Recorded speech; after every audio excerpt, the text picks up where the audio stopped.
ایک شخص کیسے اتنا عزیز ہو جاتا ہے کہ اس کی خاطر ہم اپنوں کی سالوں کی محبت اور عزت تک داؤ پر لگا دیتے ہیں۔ صرف چند دن کی محبت کیسے سالوں کی والدین کی محبت سے جیت جاتی ہے۔ لیکن یہی اپنوں سے محبت ہمیں کمزور اور بزدل بنا دیتی ہے۔ ان کی زندگی کے لیے ہمیں کبھی کبھی خود کو آزمائش میں ڈالنا پڑتا ہے۔ محبت کے کھیل بھی عجیب ہیں۔ میرا نام حفصہ ہے، میری والدہ گھریلو خاتون ہے۔ میرے بہن بھائی مجھ سے چھوٹے تھے، میں کالج میں تھی، ابو روزانہ مجھے کالج چھوڑتے اور واپسی پر لے کر آتے۔ میں اپنے ابو کی ایسی بیٹی بننا چاہتی تھی جس پر ان کو فخر ہو، اسی لیے میں دن رات محنت کر رہی تھی کہ اچھے نمبر لے کر انہیں خوش کر سکوں۔ میرے مڈ ٹرمز ہو رہے تھے اور میں شدید فکر مند تھی، کھانا پینا بھولا ہوا تھا۔ امی لڑتی کہ ایسا کیا بھوت سوار ہو گیا پڑھائی کا جو کھانے پینے کا بھی ہوش نہیں۔ مجھ پر جنون سوار تھا کہ کلاس میں سب سے زیادہ نمبر لینے ہیں۔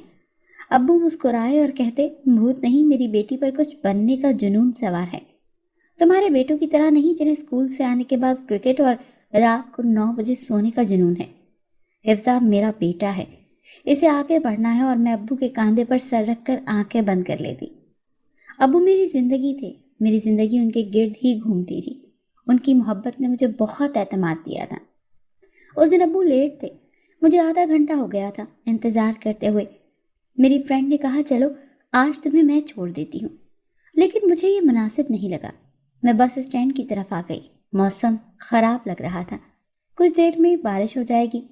مجھے کھڑے کچھ وقت ہی ہوا تھا جب گاڑی سگنل پر رکی۔ میرے سامنے ہونے کی وجہ سے اور دوسرا جہاں میں کھڑی تھی وہاں روڈ پر پانی تھا۔ جیسے گاڑی رکی پانی کے چھینٹے میرے یونیفارم پر پڑے۔ میں حیرانی سے کبھی اپنے کپڑے اور کبھی گاڑی کو دیکھ رہی تھی۔ گاڑی میں موجود شخص فون پر مصروف تھا۔ میں نے آگے بڑھ کر گاڑی کے شیشے پر دستک دی۔ اس نے دیکھا اور سوالیہ نظروں سے دیکھا۔ میں نے اشارے سے کہا شیشہ نیچے کرو۔ جیسے اس نے شیشہ نیچے کیا میں نے کہا گاڑی مہنگی رکھ سکتے ہو، فون بھی کافی مہنگا ہے، تو آنکھوں کا علاج کیوں نہیں کرواتے؟ وہ حیرانی سے دیکھ رہا تھا۔ بولا میں سمجھا نہیں۔ میں نے کہا آپ کی نظر کمزور ہونے اور بیکار ڈرائیونگ کی وجہ سے میرے یونیفارم کا ستیہ ناس ہو گیا ہے۔ کہنے لگا بلدیہ کا قصور ہے یا حکومت کا قصور بھی میرے کھاتے میں کیوں ڈال رہی ہو؟ لڑکی میں نے نہیں کہا تھا یہ سڑک ٹوٹ جائے، یہاں کھڈا بن جائے، تم کہیں کھڑی ملو اور تمہارا یونیفارم خراب ہو جائے۔ اسی وقت سگنل کھل گیا اور گاڑی سے پیچھے موجود ٹریفک کے ہارن مسلسل بج رہے تھے اور وہ آگے بڑھ گیا۔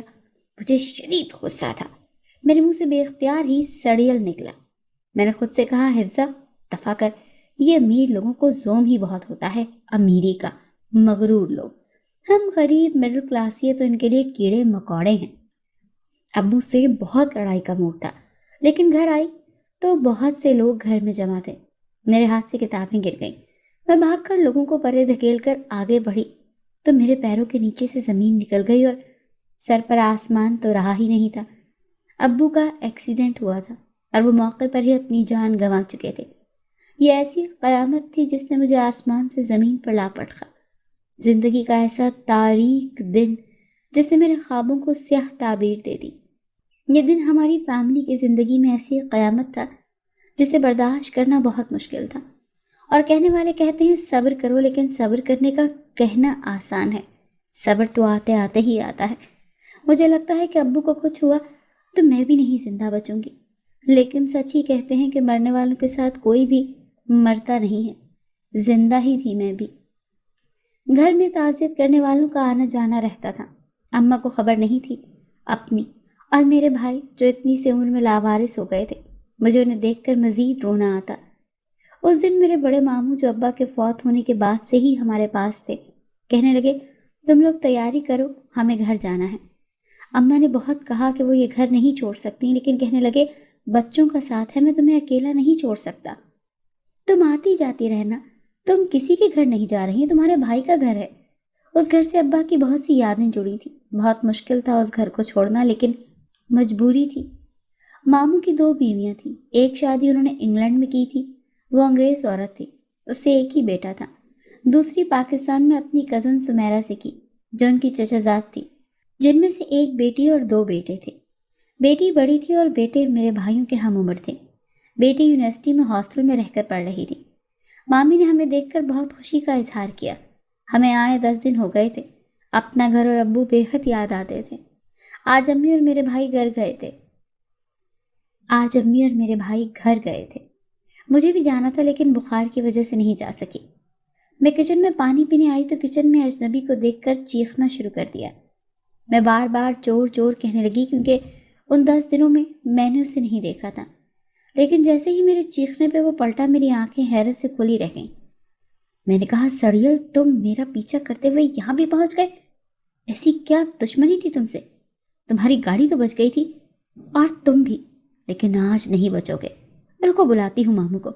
وہ بولا، بریک پر پیر رکھیں محترمہ، آپ کا پیچھا میں کیوں کرنے لگا؟ اور آپ ہیں کون؟ یہاں کیا کر رہی ہیں؟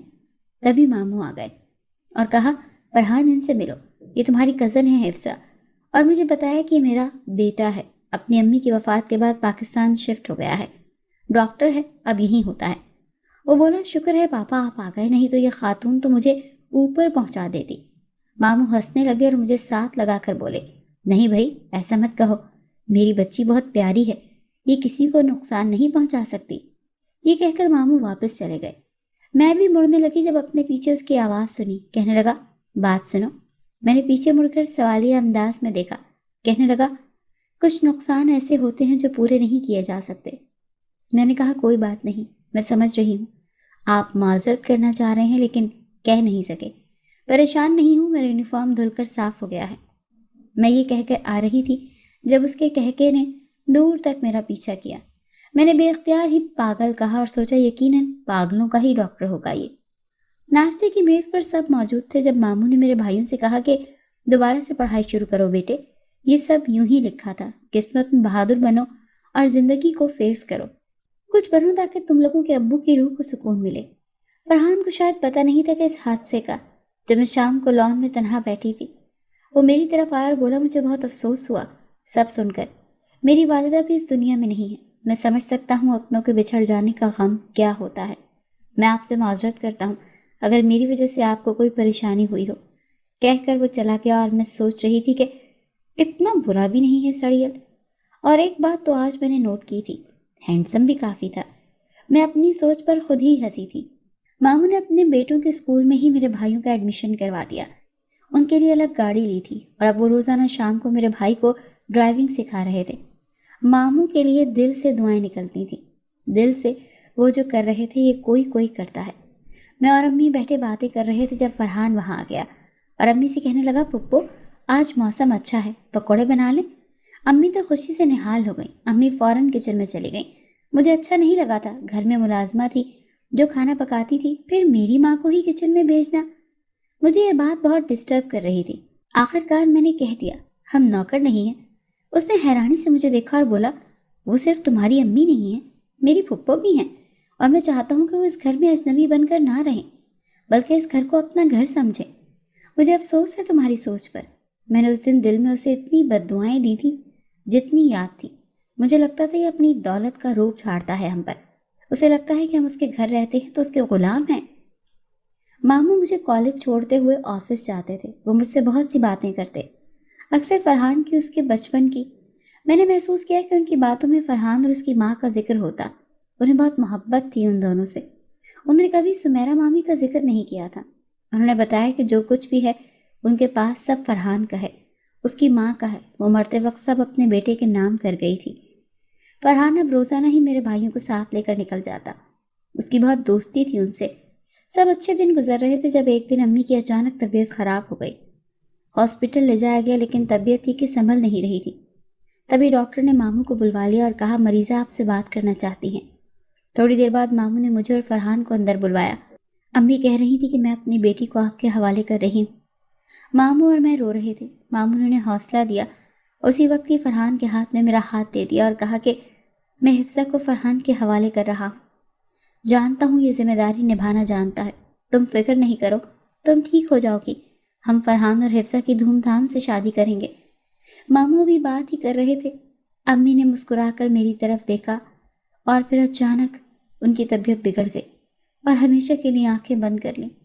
میری ماں ہمیں چھوڑ کر اللہ کے پاس چلی گئی تھی، ایک اور قیامت آ گئی تھی ہم پر۔